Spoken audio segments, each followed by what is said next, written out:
Η ομάδα που σκίζει. Είμαι ο Βασίλης και ανέλαβα τη δημιουργία της ιστορίας. Είμαι ο Γιάννης και ανέλαβα να βρω τις εφαρμογές που θα χρησιμοποιήσουμε. Είμαι ο Γιώργος και είχα αναλάβει τις ιδέες της ιστορίας. Χριστούγεννα 2060. Η μαγεία της ατέλειας. Στην πόλη της Αλγκορίθμιξ το 2060, ο Νίκος ζούσε έναν απόλυτο κόσμο ψηφιακής τελειότητας. Τα πάντα ήταν αυτοματοποιημένα.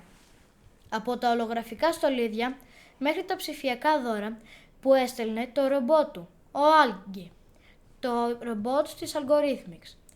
Όμως ο Νίκος ένιωθε κενό και ρώταγε γιατί αυτά τα Χριστούγεννα μοιάζουν με μια συνηθισμένη Τρίτη.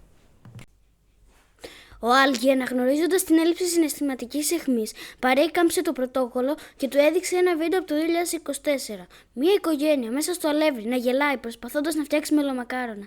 «Δεν υπάρχει blockchain εδώ», είπε το ρομπότ. «Μόνο θόρυβος ανθρώπινης επαφής. Πρέπει να λερώσεις τα χέρια σου».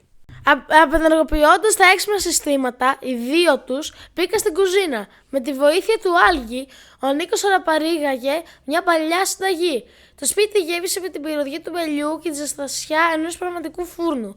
Αντί για τυποποιημένες ευχές, ο Νίκος άρχισε μια ζωντανή σύνδεση για να δείξει στους φίλους του το δημιουργικό χάος που είχαν κάνει.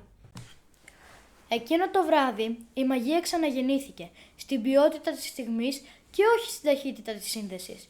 Όταν ο Νίκος κοιμήθηκε, ο Άλγκη κοίταξε ένα μισοκαμμένο μελομακάρονο και πρόσθεσε μια νέα γραμμή στον κωδικά του.